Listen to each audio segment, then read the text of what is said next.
say a few words about the lobbying question as well. The traditional unions, of course, pump tens of millions of dollars every year into the political process for lobbying, for campaign contributions, and so forth. And for the last several decades, the mainstream labor movement has been wedded almost completely to the Democratic Party. And if you look at the dividends that it's paid for the labor movement, I would argue that they've been minimal slash negative, to be precise. We've seen a tremendous decline in union density. We've seen massive union busting go unchecked. We've seen under former President Clinton, of course, NAFTA, which has been devastating to union organizing efforts. So, don't worry that the traditional trade unions are doing it. They're pumping millions of dollars into it. But one thing you won't find in my book with Staunton is anything about lobbying. What you're going to find is tales of direct action. And one recent example, which I just would be remiss for me not to mention, of how direct action can really get the goods, as the saying goes, was the sit-down strike at the Republic Window and Door Factory in Chicago.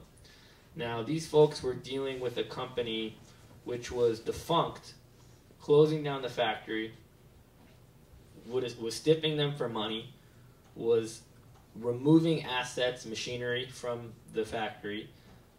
If these people had gone through sort of the traditional legal channels, they may have never gotten what was owed to them. And even if they did, it would have taken many years. Instead, what they chose to do is simply sit down. They sat down in their factory and guarded the machinery and said, "You're not going to loot the assets of the company when you owe us this money, and we're not leaving until you pay us what you owe." And it was amazing in so many ways, but a couple things I'd point out is what they did very skillfully is they actually used the law. How did they use the law?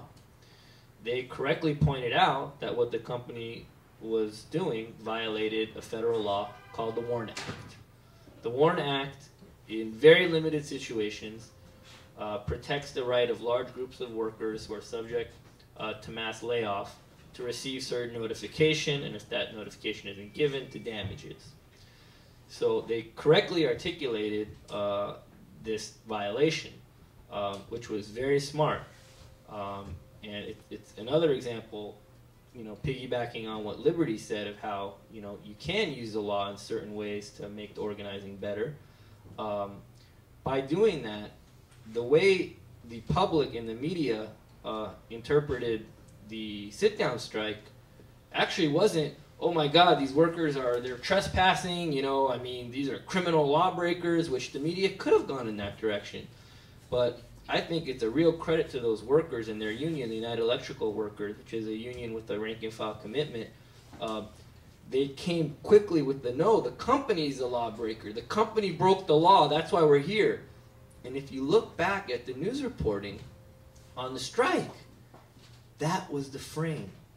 That was the frame. Company, lawbreaker, therefore sit-down strike, which I think was a key factor in galvanizing public support.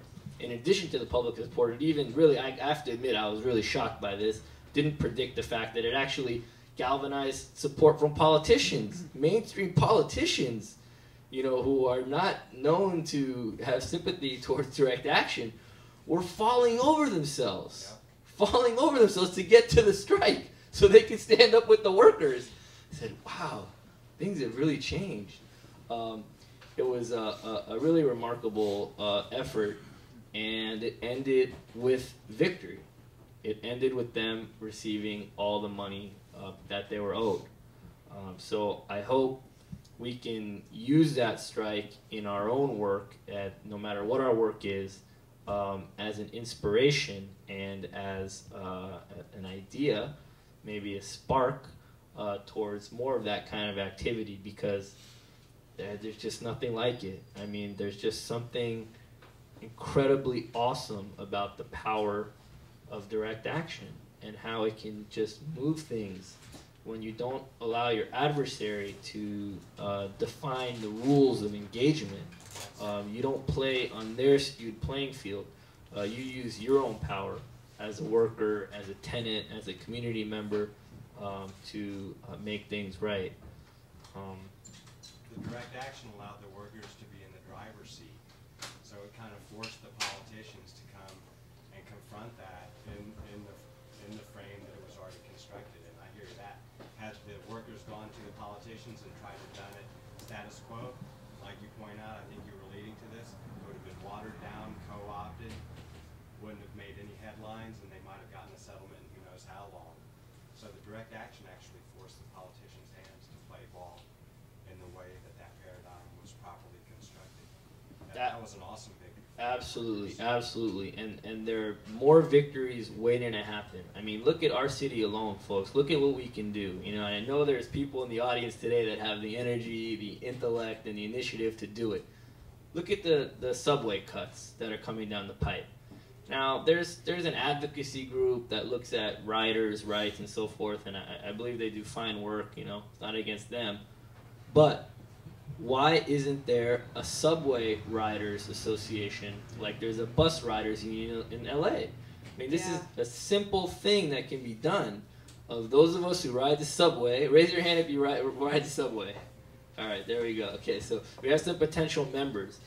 If we applied some of these ideas of rank and file control, direct action, had our own organization, not people that spoke for us in Albany, but we were in the driver's seat. You know, I bet you we could fight back against these subway cuts. I bet we could take a fare holiday and decide all of us not to pay the fare one day, see what would happen. People are facing evictions, renters, homeowners facing foreclosure. Why not start a group or a network, if we don't want it to be a formal group, a network of community folks, tenants, workers, that actually got a little bit defensive in terms of putting our bodies on the line to defend against some of these things. Immigration raids, horrible, terrifying immigration raids that are taking place. How about a rapid response network, rank and file, grassroots that engaged in direct action on these issues? You know, we all sit there and we're watching our TVs, or if we have them, we're listening to the radio, and you know, we're seizing, we're so angry as AIG got this money, and Goldman Sachs and AIG, you know, I mean, and all these you know, criminals are getting away with, I think, the greatest highway robbery theft in the history of humankind. I can't think of a greater theft ever. And, you know, we're all, you know, just so upset, you know. Where's our taxpayer defense forces, right? They had some right-wing tea parties, you know, today. But what about real taxpayer defense forces? You know, President Obama said his administration was the only thing between the CEOs and the pitchforks. Well, maybe we need a national pitchfork association. You know, where we all get some pitchforks, and we do these huge demonstrations and go, you know, find the CEOs at their houses and, you know, bring the pitchforks there and go to the corporate headquarters.